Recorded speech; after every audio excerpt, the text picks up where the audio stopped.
Bonjour. Moi c'est Savannah. Et moi Laureline, bienvenue sur Paris-Séoul TV. Et aujourd'hui on vous présente un nouveau format pour Kik Radio. C'est parti.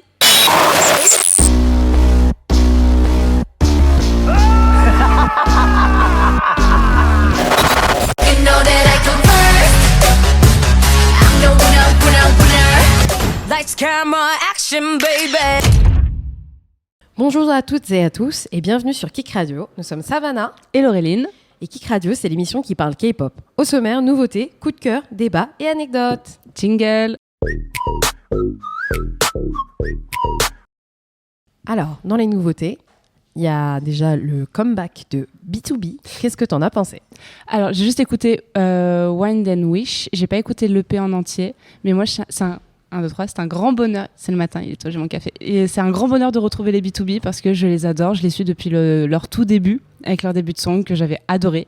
Donc moi, je suis très contente de les revoir au complet. Parce qu'en plus, les services militaires sont terminés. Donc là, c'est vraiment cool. Dans Kingdom, j'étais un peu triste de pas tous les voir. Et là, ça y est, c'est bon, ils sont revenus. Donc je suis heureuse. Toi, t'en as pensé quoi ? Moi, j'ai adoré. Je trouve que l'album, c'est vraiment B2B. Ça fait très second gen.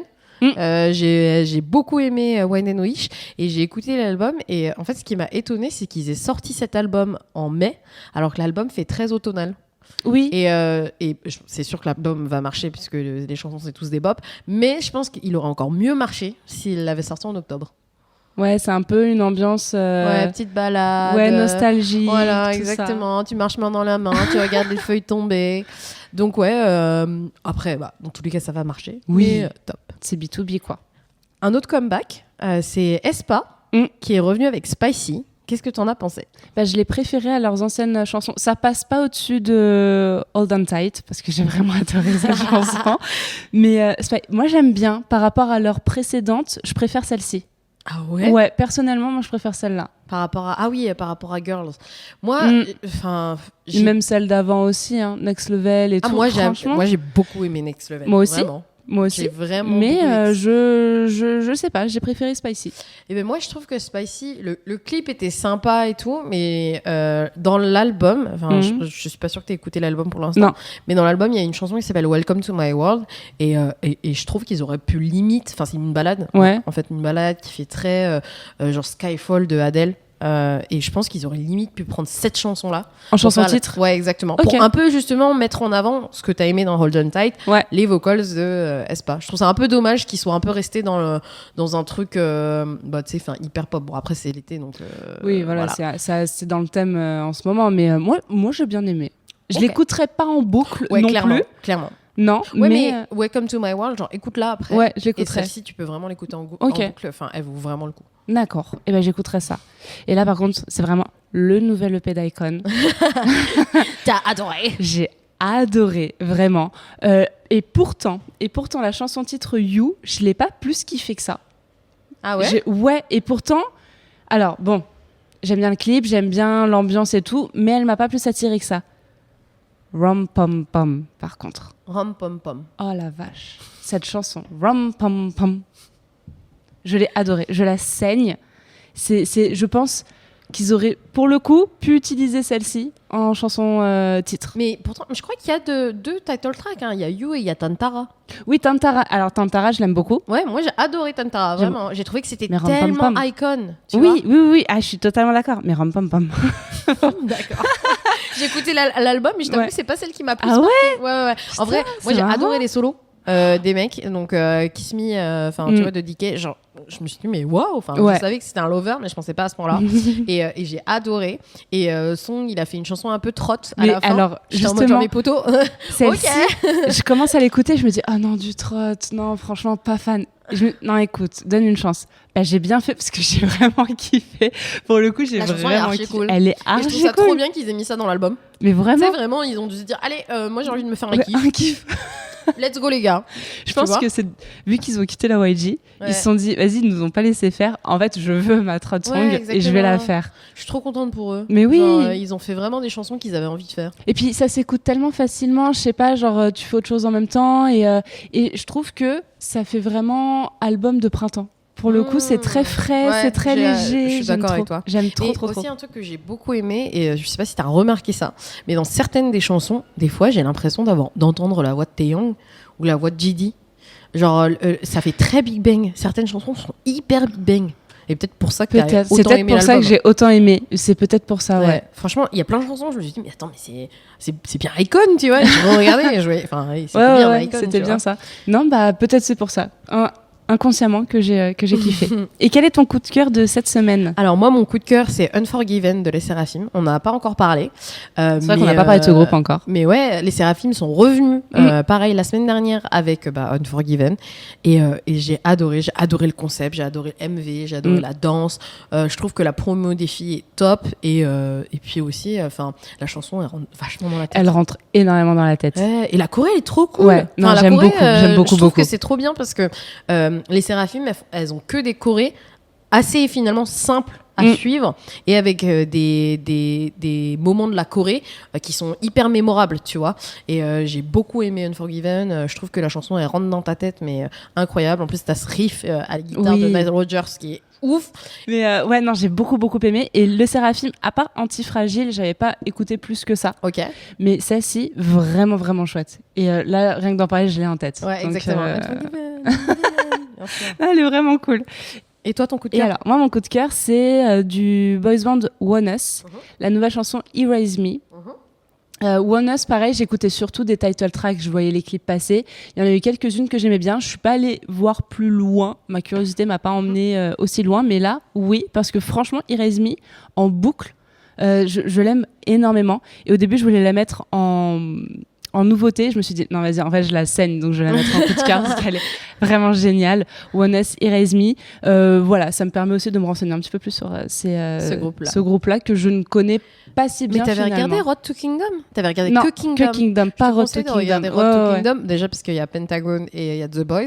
Mais il y a One Us et One Us, genre ils ont fait des perfs de dingue. Non mais ils sont très bons, ils sont vraiment bons et j'aime beaucoup leur title track. Je suis pas allée jusqu'à écouter les B-sides des EP ou des albums, mais là il faut vraiment que je m'y mette parce que j'ai adoré cette chanson et ça fait déjà la 3e ou la 4e que j'écoute en boucle.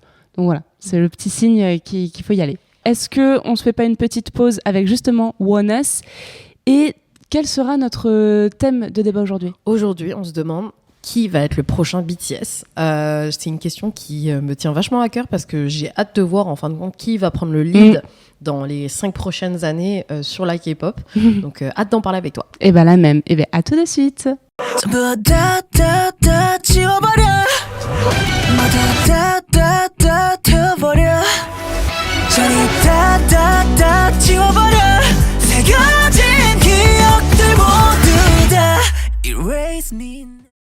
Et aujourd'hui on débat qui sera le prochain BTS. Aujourd'hui BTS est en pause vu que la plupart des membres sont au service militaire.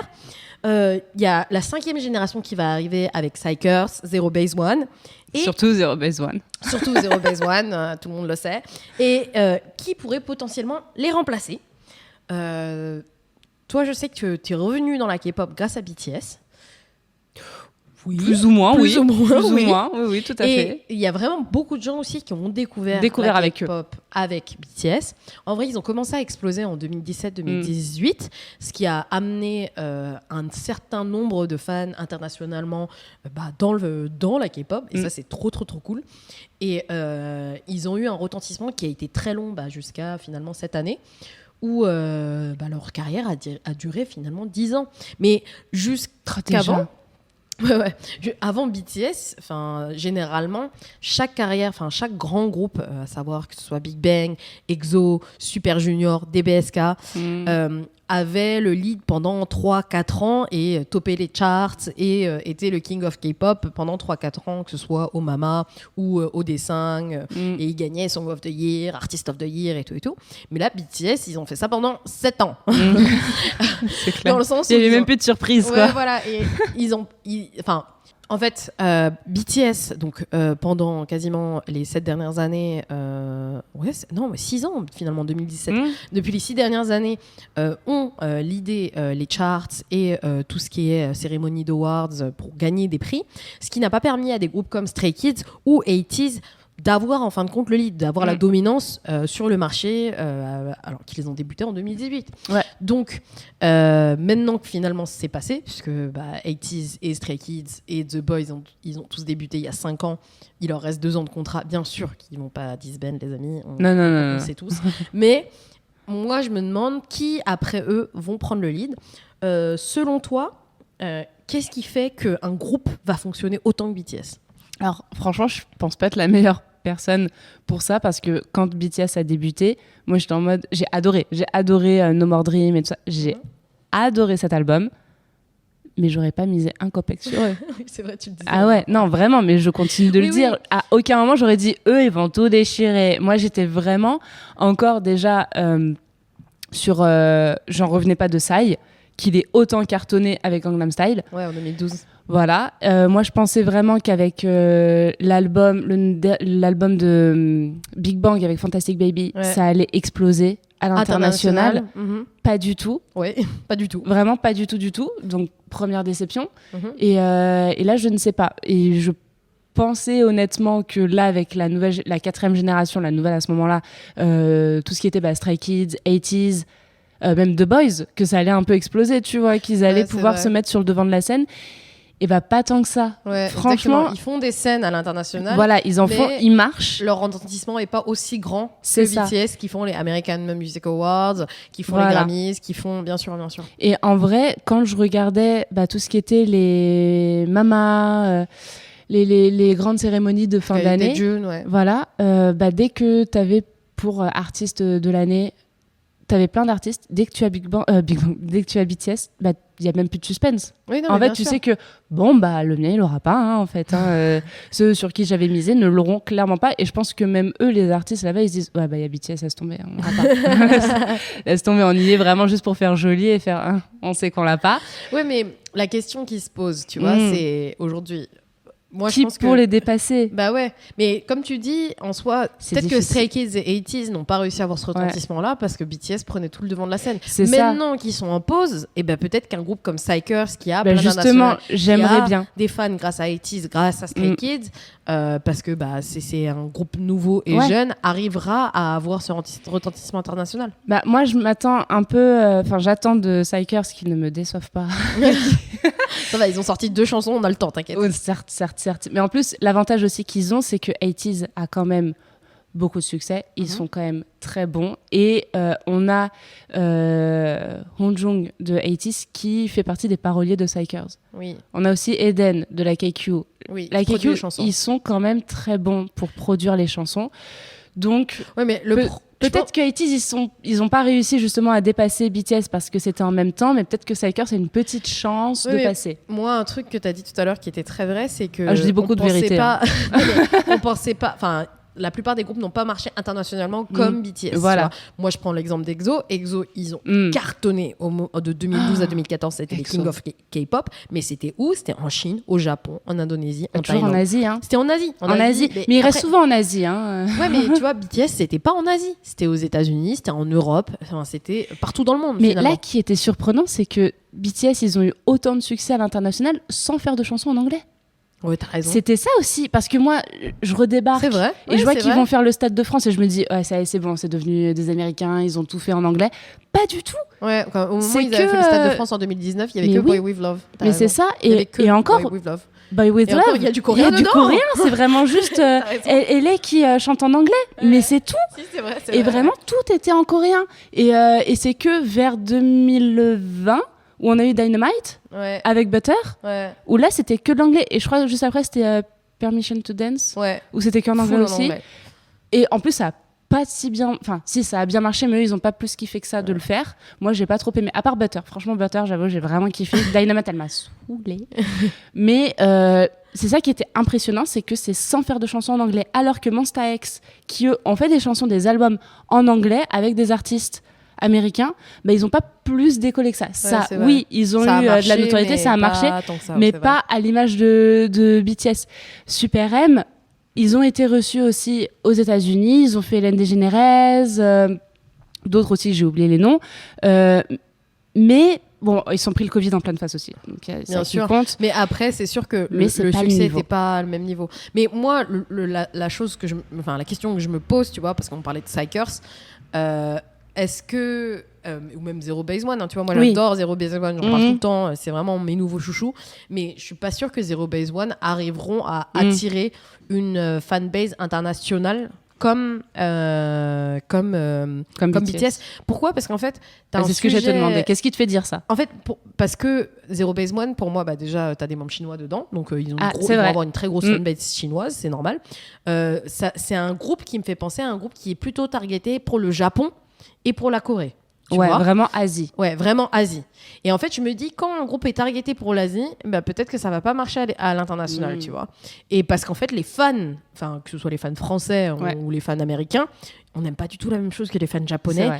Et c'est pour ça que Treasure aujourd'hui, Treasure marche super bien au Japon, mais il marche pas très bien en France, quoi. Pas très bien chez nous. Pas de fans de Treasure en France, quoi. Et moi, je pense que la question, ça va être plutôt quel groupe va être assez... avoir assez de caractère individuel dans chacun des membres pour pouvoir avoir ces mêmes attraits que BTS. Tu vois. BTS, en fin de compte, le sujet, c'était plus que les chansons qu'ils faisaient ou l'image qu'ils avaient, ça faisait très marché international. Tu vois, quand tu compares à EXO, par exemple. Ah oui. Par exemple, quand tu vois Blood, Sweat, Tears est sorti, je trouvais que ça faisait pas non plus pour le marché coréen, tu vois. C'est vrai. Non, c'est vrai. Je sens les influences pop américaines un peu dedans. Franchement, là-dessus, je ne saurais pas dire qui serait le prochain BTS, là, maintenant, tout de suite. Mais Psychers, j'aimerais bien. Moi, il y a un autre groupe dont on n'a pas parlé. Lequel ? Et je pense que c'est Tempest. Je ne sais pas si tu en as déjà entendu parler. Si, j'ai vu passer une chanson d'eux seulement. Et Tempest, pour le coup, tu as plein de membres internationaux dedans. Tu as des Coréens, tu as un Vietnamien.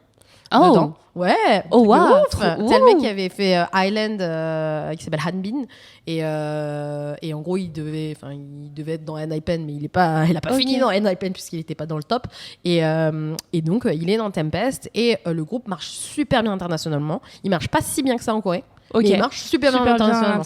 Donc peut-être que tu vois parce que t'as ça aussi la raison pour laquelle BTS a autant marché c'est que à l'étranger, les gens ont poussé le groupe, tu vois. Et après, quand ils sont revenus en Corée du Sud, ça a marché. Un peu comme Monsta X. Monsta X, ils ont d'abord été populaires à l'international, puis après populaires en Corée, quoi.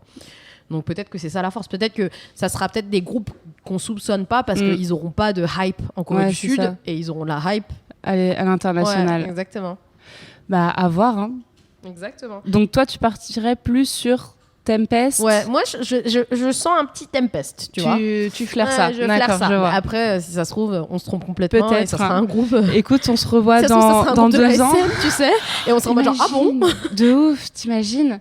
Mais et pareil aussi, les NCT. Ouais, mais NCT, c'est fini, là. Tu vois ? Non, mais c'est ça. Mais même eux, ils avaient eu un petit peu de visibilité à l'international et tout, mais sans plus. Ouais, mais NCT, le problème, c'est que c'est hyper marché asiatique, pareil. Et bien sûr que NCT 127 avait fait des chansons aux États-Unis et tout, mais je pense qu'ils n'ont pas assez poussé. Tu vois, après, pareil, le Covid, finalement. Ouais, non, mais il y en a plein qui sont pris ça. Mais là, vu qu'il y a de plus en plus de concerts, tu sais, à l'étranger, vu que maintenant on reçoit de plus en plus d'artistes de K-pop, peut-être que c'est ça qui va changer la donne. Peut-être qu'il y a plein d'artistes qui vont faire des concerts ici et qui vont gagner des fans ici sans être connus en Corée d'abord, tu vois. Ouais. Un peu comme BTS. Mais je pense que tu as un autre truc aussi, c'est à quel point le monde va être encore intéressé par un boy band de K-pop, tu vois. C'est ça. Ou un girl band, non, bien sûr. Oui, bien sûr. Non, mais c'est sûr, mais par ce concept de groupe, justement, de musique, où nous, en France, on a eu ça dans les années surtout 90, et ça n'a pas duré hyper longtemps. Ouais, exactement. Après, il y a toujours eu constamment des groupes qui ont marché. Tu as d'abord les Spice Girls et tout, mais après, tu as eu Little Mix et tu as eu One Direction surtout. Ouais. Et les deux ont super bien marché. Ah oui, c'est sûr. Mais le sujet qu'il va y avoir, c'est est-ce qu'un autre groupe de K-pop arrivera à avoir le respect et la reconnaissance du public international, même de gens qui n'écoutent pas de la K-pop. Ouais, c'est vrai. Moi, c'est vraiment ça, parce que là, Blackpink et BTS ont réussi à tout accomplir, aller au Met Gala, aller faire ceci, aller faire cela et tout. Mais si ça se trouve, c'est les seuls qui vont réussir à faire ça. Ah, peut-être. Hein. Mais on va essayer de décrypter la recette. Et bien, on monte notre propre boys band qui deviendra vraiment genre hyper international et on sera Radio du 9 Entertainment. J'adore. Et ben ça part. Donc toi, tu partirais sur Tempest, moi sur Psychers. On verra si on a un peu réussi le pari.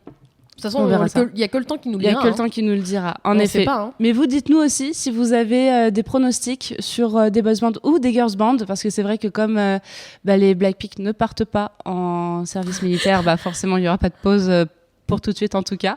Mais n'hésitez pas à nous donner vos pronostics et à nous dire, selon vous, quelle est la recette qui fonctionne pour qu'un groupe ait autant de reconnaissance à l'international, que ce soit national en Corée ou à l'international. Ça nous intéresse. Est-ce qu'on passerait pas pour la fin de cet épisode sur nos anecdotes ? Let's go. Allez, c'est parti. Aujourd'hui, on veut parler de quels sont, selon nous, les meilleurs débuts de song de groupes, que ce soit boys band ou girls band. Quels sont tes meilleurs débuts de song selon toi ? Moi, la première dont je vais parler, et je pense que c'est... Tout le monde est d'accord avec moi. Okay. J'espère que tout le monde est d'accord avec moi. J'espère qu'ils sont d'accord avec toi. Vas-y. C'est Replay de SHINee. Oui. Ça, je le dis tout le temps. De toute façon, c'est vraiment le meilleur début de la K-pop. Juste de la K-pop. Non, mais je suis d'accord avec toi. Je suis d'accord avec toi. C'est une chanson qui vieillit pas. Je trouve qu'elle vieillit très bien et qu'elle s'écoute tout le temps. Exactement. Et pour moi, il n'y a pas d'autre chanson qui a pu surpasser ce début, parce qu'aujourd'hui, on est en 2023. Je pense SHINee redébute avec cette chanson-là, ou n'importe quel groupe débute avec le même concept, la même chanson. Il cartonne quand même. Mais pas la même coupe de cheveux que non, pas la même coupe que Taemin. Non, on est d'accord. Mais au petit chat, il était jeune. Mais vrai, ouais. pour moi, c'est ça une bonne début de song. C'est en gros juste le concept était bien, la chanson était bien. Si n'importe quel groupe le refait, dans le même concept et tout, c'est sûr que ça va remarcher. Non, je suis d'accord avec toi. Ça, c'est ma première, mais je ça, dirais c'est ta prochaine après. À toi. Alors, moi, il y en a eu... Alors, si on part sur des vieux groupes, Missei, Good Girl, Bad Girl. Oh, waouh. Celle-ci, Good Girl, déjà le clip, il est simple, mais génial. Je pense qu'il faut aussi expliquer le contexte. Vas-y. On est en 2010, les amis. Juillet 2010. Tous les groupes sortent que des trucs hyper cute, hyper féminins, hyper je suis un peu ta soumise, t'as vu? et là, t'as Missei qui arrive et qui fait I'm the bad bitch. C'est vraiment, c'était la première fois qu'il y avait un concept girl crush comme ça. Non mais quoi. vraiment. Ouais. Et en fait, dans le clip, donc en gros, elles sont dans une dance school et tout, et elles sont là, elles poussent les gens, et elles sont là en mode casse-toi. Et après, pam, ça commence, elles sont juste au corps noir. Elles sont trop belles. Mais vraiment. Non, mais cette chanson, mais pareil, elle s'écoute tellement facilement. Et tu sais que moi, je l'avais en replay, je l'avais dans mon iPod, je l'avais téléchargée, et je la mettais en replay, en boucle comme ça, et je l'écoutais pendant 1 mois, en boucle. Jusqu'à ce qu'elle te fasse saigner les oreilles, en fait. Et j'écoutais que ça. Non, mais j'écoutais pas d'autres chansons, j'écoutais que cette chanson. Vraiment, que cette chanson. Ah ouais, non, j'étais pas jusque-là. Non.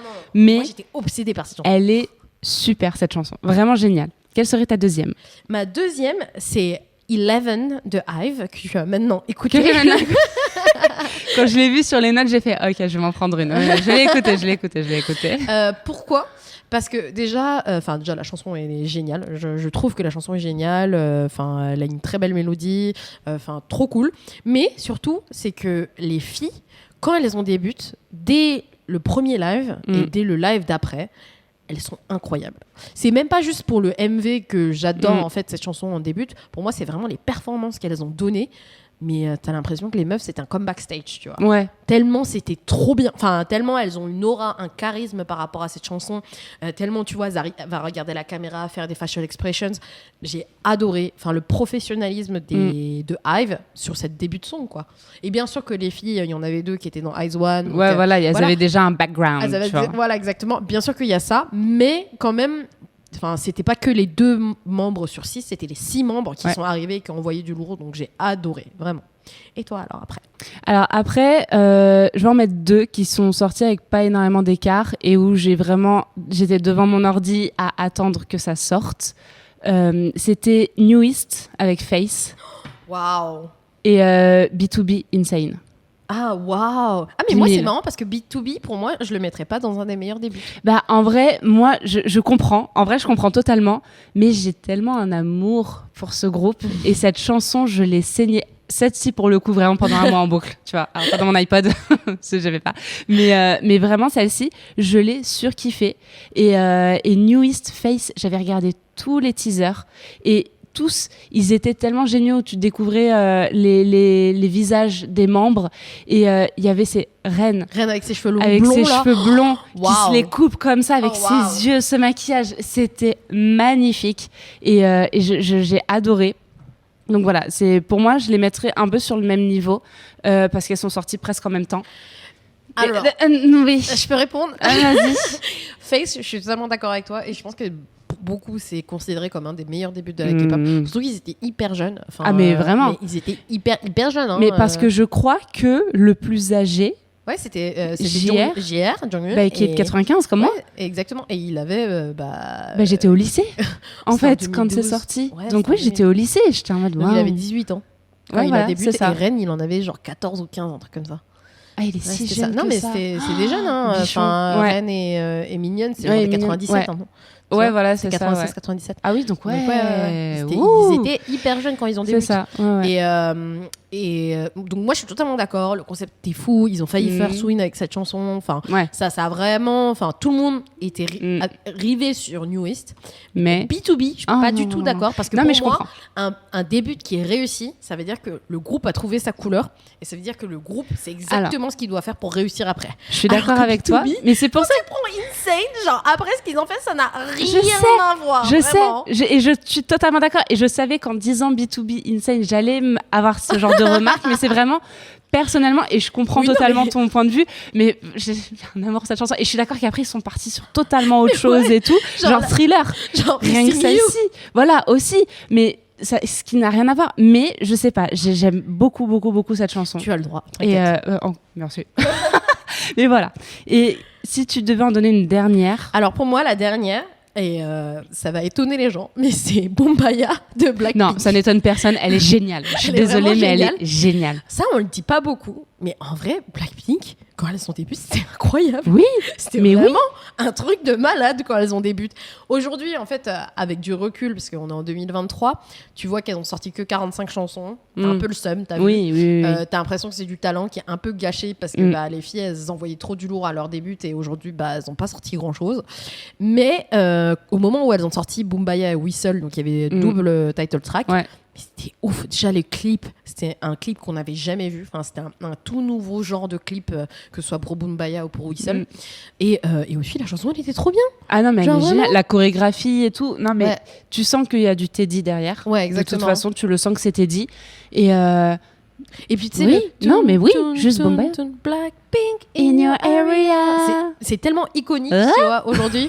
Et ou quand, tu vois, tout, le hoppa, tu vois. Ah ouais. Tout, franchement, cette chanson, elle est toujours incroyable. Elle a 7 ans, elle a pas pris une ride. Non, mais c'est ça. La Corée, à 7 ans, elle n'a pas pris une ride. Je pense que pareil, si Blackpink ou un autre groupe ressortait cette chanson aujourd'hui, elle marcherait. Oui. Dans tous les cas. Ah mais clairement. Parce que cette chanson, elle est incroyable. Et moi, je suis d'accord. Et je suis pas forcément une ultra fan de Blackpink, mais alors celle-ci, elle est phénoménale. Donc oui, je suis totalement d'accord. Même si elle date, c'est nickel. Et surtout, Blackpink ont gagné leur first win en 10 jours avec cette chanson. Mais c'est même pas surprenant. C'est même pas surprenant.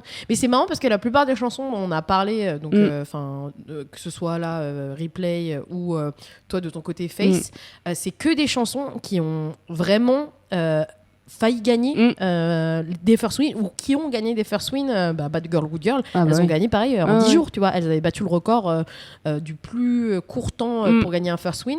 Genre avant elles, c'était Girls' Generation qui avait fait ça, mais elles avaient mis 2 mois, tu vois. Ouais, c'est ça. Et là, je me rappelle pour Missy, elles avaient mis 10 jours à gagner, quoi. Et tout le monde était en mode genre wow, même elles c'était non, on a gagné.